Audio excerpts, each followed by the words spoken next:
नमस्कार, आप देख रहे हैं हल्ला बुल टीवी और मैं हूं आपके साथ सुरभि। नीट छात्रा कांड में एसआईटी की टीम को कुछ अहम सुराग हाथ लगे हैं। आपको बता दें, जो लोग चाहते नहीं थे उनका नाम सामने आए, अब हो सकता है कि उनका नाम जल्द ही सामने आ जाएगा। एसआईटी की टीम को छात्रा के डायरी और जो व्हाट्सएप चैट को डिलीट कर दिए गए थे वो रिस्टोर कर लिए गए हैं।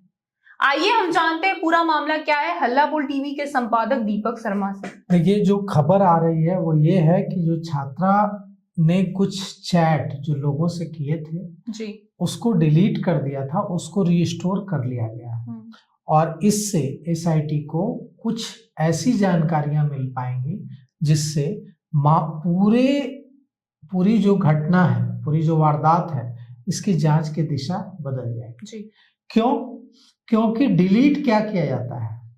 डिलीट वो किया जाता है जिसे छुपाना होता है। जी छात्रा ने डिलीट किया या छात्रा के मोबाइल से उसके इस दुनिया में न रहने पर किसी और ने डिलीट किया। यह भी हो सकता है कि छात्रा ने डिलीट किया।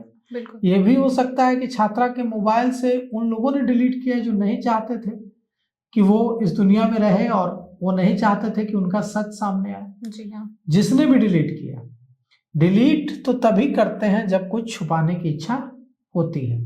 तो वो सारे चैट्स रीस्टोर कर लिए गए हैं। एसआईटी की टीम ने रीस्टोर करा लिया है उसको और अब उसके आधार पर जांच बढ़ाई जा रही है। दूसरी जो डायरी मिली है जी। वो डायरी भी, वो छात्रा को डायरी लिखने की आदत थी और वो डायरी में अपनी भावनाएं, अपनी जो परेशानियां हैं, निजी जिंदगी लिखा करती। उससे भी काफी कुछ पता चले। दूसरा, एक कुछ लोग गायब हैं अचानक से। जी। जब अचानक से कोई गायब हो जाता है तो शक गहराने लगता है। एक गार्ड था जो अस्पताल में, जब वो प्रभात मेमोरियल अस्पताल में जब वो छात्रा का इलाज चल रहा था जी। उस दौरान लगातार वो परिजनों के आसपास मौजूद था और घेरे रहता था उनको। वो अब गायब है, उसका कुछ पता नहीं चल रहा है।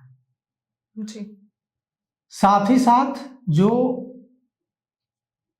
कुछ गाड़ियां खड़ी होती थी रोज शाम में, वहां संदिग्ध गाड़ियां हॉस्टल के आसपास, अब वो गाड़ियां वहां नहीं आती हैं। पहले रोज शाम में वहां कुछ लग्जरी गाड़ियां आती थी। जी हाँ। जो वहां खड़ी रहती थी, लेकिन अब जब से यह घटना हुई है गाड़ियों का आना बंद हो गया है। उन गाड़ियों के बारे में भी तहकीकात कर रही है पुलिस, जानकारी जुटा रही है। एसआईटी की टीम ने जेल जाकर पूछताछ की है मनीष चंद्रवंशी उर्फ मनीष रंजन से और अब अगर उसने कुछ जानकारियां दी हैं और अगर जानकारी की जरूरत होगी तो उसे रिमांड पर भी लिया जा सकता है। जी। साथ ही साथ यह भी पता चला है कि मनीष चंद्रवंशी उर्फ मनीष रंजन झूठ बोल रहा था। वो कह रहा था कि घटना के दिन वो देहरादून में था। जी। जबकि सच ये है कि घटना के दिन वो देहरादून में नहीं था, वो पटना में था। कैसे पता चला? जब छात्रा पटना आ रही थी जहानाबाद से, उसके पिता आते हैं जहानाबाद स्टेशन, उसे ट्रेन बैठाते हैं, वो जहानाबाद से पटना के लिए रवाना होती है। जी।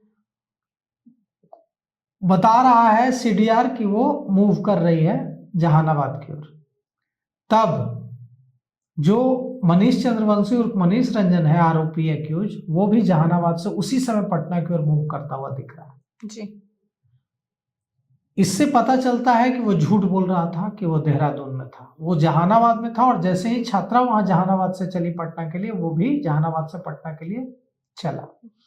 एक और बात पता चली है कि कुछ दिनों पहले, लगभग 24-25 दिसंबर के आसपास, छात्रा ने अपने घर में अपनी माँ को, अपने पिता को रात में फोन किया था, जिसके बाद उसके माता पिता, मामा गाड़ी से पहुंचे थे, कार से पहुंचे थे पटना और उसको अपने साथ ले गए थे।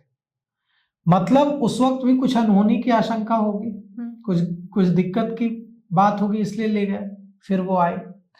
जो फुटेज अभी तक हाथ लगा है उसके मुताबिक जब 5 जनवरी को छात्रा आए तो 2 बार अपने कमरे से बाहर निकले जी। उसके बाद रात का खाना खाकर फिर वो बाहर नहीं निकले। ये जो गाड़ियां वहां लगती थी जो अब नहीं लगती हैं, पहले क्यों लगती थी और अब क्यों नहीं लगती हैं? जी। तो कई तरह के सवाल हैं जिनका जवाब एसआईटी ढूंढ रही है। सवाल एक ये भी है कि जब छात्रा की मौत हुई थी तो 500 मीटर दूर एक अस्पताल था, वहां नहीं ले जाया गया, 2.5 किलोमीटर दूर प्रभात मेमोरियल हॉस्पिटल ले जाया गया। तो ये भी एक सवाल है कि आप पहले कोई अगर बीमार होता है, कोई तकलीफ में, सबसे पहले हम नजदीक हॉस्पिटल ले जाते हैं, आप इतना दूर क्यों ले गए? इसलिए ले गया क्योंकि मनीष चंद्रवंशी उर्फ मनीष रंजन के कुछ रिश्तेदार उस अस्पताल में डॉक्टर हैं, इसलिए ले गए जी। वो चाहता था कि वो ऐसे अस्पताल में ले जाए जहां चीजें उसके कंट्रोल में हो। वो पहले नहीं ले गया प्रभात मेमोरियल हॉस्पिटल में, पहले वो ले गया सहज सर्जरी। जी। सहज सर्जरी में उसका इलाज करने के बाद उसको रेफर किया गया प्रभात मेमोरियल हॉस्पिटल जी। और प्रभात मेमोरियल हॉस्पिटल में उसके कुछ रिश्तेदार हैं जो वहां डॉक्टर हैं। जी। आप समझ लीजिए कि प्रभात मेमोरियल हॉस्पिटल में उसका किस तरह का सिक्का चलता है कि जब डॉक्टरों से पूछा उसकी माता ने, पिता ने, तो एक सीनियर डॉक्टर धमकाने लगा उसकी माँ और उसके पिता को और कहने लगा कि हमसे ज्यादा जान पहचान है आपकी, हमसे ज्यादा जान पहचान है तुम्हारी, जाओ जहां शिकायत करना है कर दो। ये जो रसूख में पागल हुए लोग हैं जिन्हें लगता है कि उनका रसूख, उनकी जान पहचान, उनके तमाम जो कुकर्म हैं उन पर पर्दा डाल देगी, उनको कानून को यह बताने का वक्त आ गया है। कानून को अब उनको बता देना चाहिए जी कि तुम्हारा खेल खत्म हो चुका है और ऐसे लोगों को फौरन उनकी पहचान करके उनकी गिरफ्तारी होनी चाहिए जी। कि सहानुभूति के 2 शब्द न निकले, ऊपर से धमकाने लगे। पूछा कि लड़की की मां ने पूछा कि कपड़े कहाँ हैं, तो कहा कि फेंक दिए। कपड़ा क्यों चाहिए? ये तो शंभू गर्ल्स हॉस्टल की बात है। अब perfect girls hostel exhibition road वाली कहानी सुनिए। एग्जीबिशन रोड में, पटना के गांधी मैदान के एग्जीबिशन रोड के परफेक्ट गर्ल्स हॉस्टल में पोस्टमार्टम 6 तारीख को मौत हुई है लड़की की। कहा जा रहा है कि आत्महत्या कर लिया। 2 मुस्लिम लड़के तंग कर रहे थे, हॉस्टल तक घुस गए थे। आज तक उसकी पोस्टमार्टम रिपोर्ट नहीं आई है। क्या है, अंधेर करती है।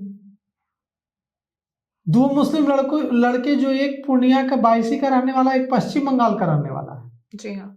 एक को पुलिस ने वही थाने से छोड़ दिया, एक को जेल भेजा। कैसे छोड़ दिया? जबकि आरोप लगा रहे हैं परिजन की लव जिहाद का मामला है। तो कुल मिलाकर के ये है कि अब यहाँ पर इंश्योर करना होगा पुलिस को, सरकार को, कि बिहार के 38 जिलों से पटना आने वाली जो बेटियां हैं वो सुरक्षित हैं, उन्हें किसी भी तरह का यहाँ खतरा नहीं है। नहीं तो हमारा समाज, अगर ऐसा माहौल बनेगा तो हमारा समाज पहले ही बेटियों को लेकर, बेटियों के शिक्षा को लेकर बहुत ज़्यादा कंजर्वेटिव है। यह और ज़्यादा कंजर्वेटिव हो जाएगा और फिर बेटियों को फोर्स किया जाएगा कि वो कस्बों और छोटे छोटे जिलों में जो छोटे छोटे कोचिंग संस्थान चल रहे हैं जिनमें ना अच्छे फैकल्टी हैं, ना अच्छा इंफ्रास्ट्रक्चर है, वहीं उन कस्बों में पढ़ने के लिए उनको विवश किया जाएगा और उनका doctor, engineer, officer, BPSC, UPSC crack करने का जो सपना है वो मिट्टी में मिल जाएगा। जी। एसआईटी की टीम के हाथ 2 अहम सबूत हाथ लग चुके हैं। ऐसे में देखना होगा कि एसआईटी की टीम इस केस के गुत्थियों को कितने जल्दी सुलझा पाती है। इस पे आपकी क्या राय है, हमें कमेंट करके जरूर बताएं। फिलहाल पेशकश में इतना ही। तमाम खबरों के लिए बने रहे हल्ला बोल टीवी के साथ। धन्यवाद।